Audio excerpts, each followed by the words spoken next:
할렐루야. 오늘도 하루를 예배로 출발하는 여러분들을 축복합니다. 기도하겠습니다. 아버지 하나님, 오늘도 우리를 깨워주시고 하나님 앞에 예배로 하루를 시작하게 하심을 감사합니다. 하나님, 무엇보다도 하나님을 사랑하는 마음을 더하게 하여 주시옵소서. 하나님을 사랑하며 하나님의 말씀에 순종하며 무엇보다도 예수님의 그 사랑의 마음을 본받게 하여 주시옵소서. 아버지 하나님, 오늘도 주님과 동행하기를 원합니다. 내 마음대로 살아가는 것이 아니라 주님의 뜻을 따라 살게 하여 주시고 하나님의 뜻이 담겨진 하나님의 말씀에 순종하여 그 말씀을 이루어드리는 삶을 살아갈 수 있도록 역사하여 주시옵소서. 오늘도 우리의 마음속에 사랑하는 마음을 더하여 주시고 우리의 입술과 우리의 행동을 통해서 다른 사람들의 유익을 위하는 행동, 또한 다른 사람들을 격려하며 위로하며 세워주는 말을 할 수 있도록 역사하여 주시옵소서. 오늘의 삶을 온전히 주님께 맡겨드리며 예수 그리스도의 이름으로 기도하옵나이다. 아멘. 다 함께 찬송가 455장 찬양 드립니다.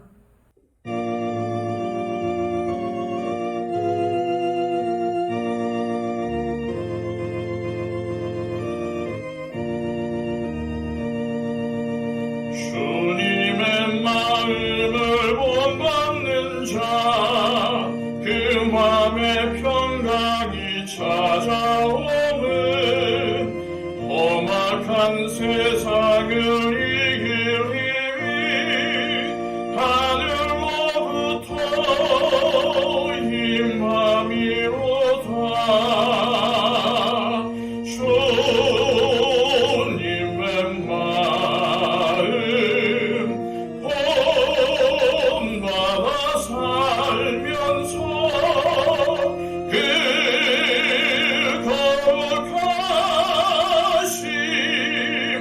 나도 이루리.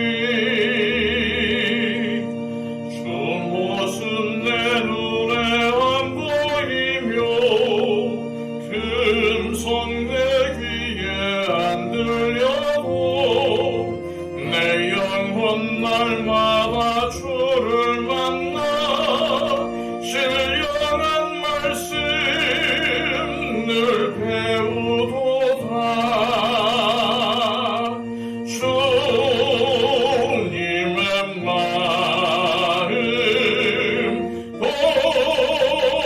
본받아 살면서 그 거룩하심 나도 이루리.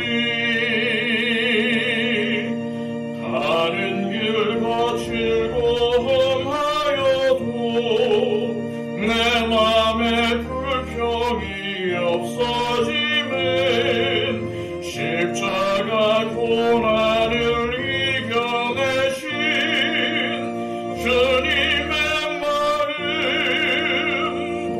본받음이라. 주님의 마음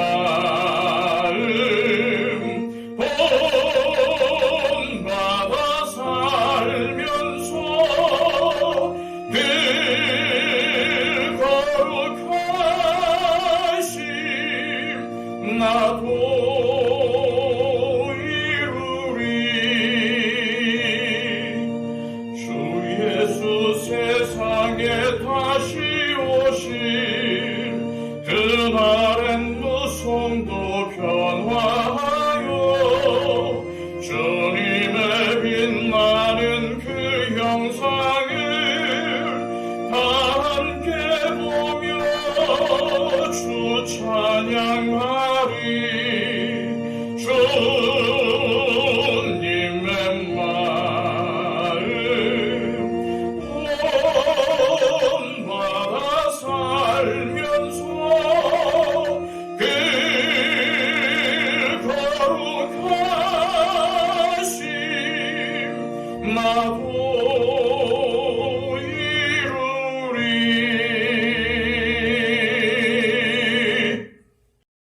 이 시간 우리에게 주시는 하나님의 말씀은 구약성경 잠언 10장 11절에서 21절까지의 말씀입니다. 구약성경 920쪽입니다. 의인의 입은 생명의 샘이라도 악인의 입은 독을 머금었느니라. 미움은 다툼을 일으켜도 사랑은 모든 허물을 가리느니라. 명철한 자의 입술에는 지혜가 있어도 지혜 없는 자의 등을 위하여는 채찍이 있느니라. 지혜로운 자는 지식을 간직하거니와 미련한 자의 입은 멸망에 가까우니라. 부자의 재물은 그의 견고한 성이요 가난한 자의 궁핍은 그의 멸망이니라. 의인의 수고는 생명에 이르고 악인의 소득은 죄에 이르느니라. 훈계를 지키는 자는 생명길로 행하여도 징계를 버리는 자는 그릇 가느니라. 미움을 감추는 자는 거짓된 입술을 가진 자요 중상하는 자는 미련한 자이니라. 말이 많으면 허물을 면하기 어려우나 그 입술을 제어하는 자는 지혜가 있느니라. 의인의 혀는 수능과 같거니와 악인의 마음은 가치가 적으니라. 의인의 입술은 여러 사람을 교육하나 미련한 자는 지식이 없어 죽느니라. 아멘.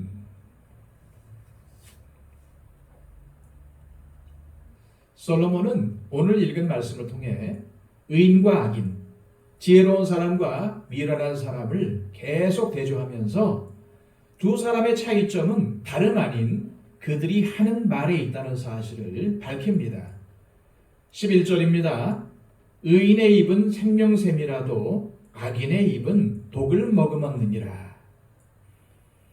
솔로몬은 이 말씀을 통해서 의인의 말은 사람을 살리는 생명의 샘과 같고 악인의 말은 사람을 죽이는 독과 같다는 것입니다. 사람의 말이 엄청나게 중요하며 그 말로 의인과 악인을 구분할 수 있다는 가르침을 주고 있는 것입니다. 그런데 말은 단순히 입에만 국한되지 않습니다. 왜냐하면 사람의 말은 그 사람의 마음에서 시작되는 것이기 때문입니다. 그래서 잠언에는 유독 말과 마음에 관한 내용이 많이 나옵니다. 의인은 기본적으로 의로운 심성을 가지고 의로운 말들을 쏟아냅니다. 좋은 말은 좋은 마음에서 나온다는 의미입니다. 따라서 우리가 좋은 말을 하는 의인이 되려면 마음부터 좋은 사람이 되어야 합니다. 왜냐하면 의로운 심성에서 칭찬과 위로, 진심 어린 충고, 주위 사람들의 마음에 기쁨과 평안을 주는 유익한 말들이 나가기 때문입니다. 반면에 악한 심성에서는 시기와 모함, 거짓말, 저주, 비웃음, 모욕과 같이 남에게 해를 입히고 상처를 주는 독과 같은 말들이 나가게 됩니다. 계속해서 12절 말씀입니다. 미움은 다툼을 일으켜도 사랑은 모든 허물을 가리느니라. 미움도 기본적으로는 마음에서 생기는 것입니다. 마음속에 미움이 자리 잡으면 결국 말이 밉게 나갑니다. 그리고 말을 밉게 하면은 결국 다툼이 일어날 수밖에 없는 것입니다. 그러나 사랑하는 마음이 있으면 말도 예쁘고 너그럽게 나갑니다. 결국 모든 허물을 덮어주고 이해해주는 말이 나가게 되는 것입니다.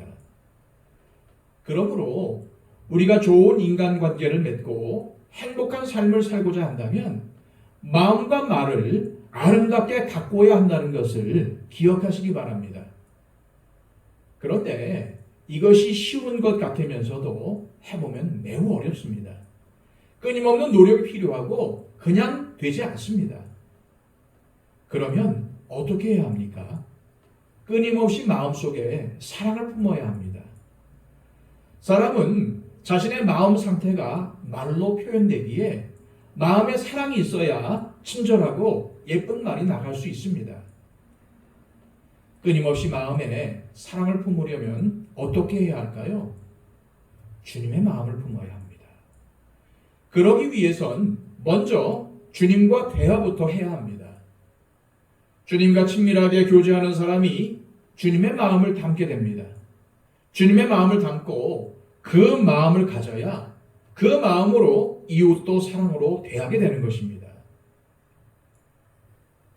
교회가 주님의 몸이라지만 부족하고 연약한 사람들이 모인 곳이기에 교회 안에도 문제와 갈등이 있습니다. 그런데 교회에서 일어나는 문제의 대부분이 바로 말에서 비롯된 것들이 많습니다. 이것은 여러분들도 쉽게 공감하실 것입니다. 작은 불꽃 하나가 온 산을 태우는 것처럼 사소한 말 한마디가 형제와 자매에게 상처와 아픔을 주고 서로의 감정이 상하여 갈라지게 되는 분열을 낳습니다. 성령님은 우리를 늘 하나가 되게 하시는데 우리는 성령님의 하나 되게 하심을 깨뜨리고 서로 다투고 반목하는 경우가 많습니다. 말을 함부로 할 때 그렇습니다. 이처럼 성령님의 다스림을 받지 않고 내 감정이나 내 생각을 앞세워서 말하다 보면은 그러한 실수를 범할 때가 많습니다. 열심도 있고 누구보다 교회를 사랑하고 봉사도 잘 하시는 분이 말로 그 모든 칭찬받을 만한 것들을 까먹는 경우를 많이 볼 수 있습니다. 이렇게 말 한마디가 사람을 세우기도 하고 한순간 무너지게도 하는 것입니다. 이것은 오래전 초대교회 당시에도 마찬가지였던 것 같습니다. 야고보 사도가 한 말을 잘 들어보십시오. 야고보서 1장 26절을 세번역 성경으로 읽어드립니다. 누가 스스로 경건하다고 생각하면서도 혀를 다스리지 않고 자기 마음을 속이면 이 사람의 신앙은 헛된 것입니다. 그렇다면 우리의 입에서는 어떠한 말이 더 많이 나갑니까? 서로를 칭찬하고 위로하고 격려하며 상대방을 세워주는 말입니까? 아니면 눈에 보이는 결과로 판단하고 비난하고 상처가 되는 말을 합니까? 심한 경우 우리는 시기와 모함과 거짓말과 비아냥과 모욕적인 말들을 하는 때도 있습니다. 우리는 평소에 우리가 어떠한 말을 더 많이 하는지를 살펴봄으로써 우리의 마음과 영적인 상태를 진단해 볼 수 있습니다. 그러므로 우리는 말을 절제하는 것이 중요합니다. 19절 말씀입니다. 말이 많으면 허물을 면하기 어려우나 그 입술을 제어하는 자는 지혜가 있느니라. 좀 더 깊이 생각해 보지 않고 그저 느끼는 대로 하고 싶은 대로 말을 퍼부어야 직성이 풀리는 사람이 있습니다. 그리고 그러한 자신의 모습을 원래부터의 성격이 그런 것이냐 스스로를 정당화하기도 합니다. 그러나 말로 다른 사람에게 상처를 주면서 자신의 성격이 원래 그런 것이냐 정당화한다고 해서 죄가 되지 않는 것이 아닙니다. 누구든지 연약한 자를 실족하게 하는 자는 그 목에 연자 맷돌을 메고 바다에 던져지는 것이 더 낫다고까지 하실 만큼 남을 실족하게 하는 행동은 심각한 죄이기 때문입니다. 사도 베드로는 베드로전서 2장 1절에서 이렇게 권면하고 있습니다. 그러므로 모든 악독과 모든 기만과 외식과 시기와 모든 비방하는 말을 버리고. 남을 비방하는 말은 그 사람을 죽이는 것과 같은 행동입니다. 남을 비방하는 것과 같은 악한 말을 하지 않으려면 끊임없이 주님과의 교제, 주님과의 대화를 통해서 우리를 용납하시고 용서하시는 주님의 음성을 들어야 합니다. 그리고 허물 많은 나를 비방하지 않고 받아주시고 죄 많고 흠 많은 나에게 다가오셔서 교제하기를 기뻐하시는 주님의 마음을 우리도 느끼고 닮아야 합니다.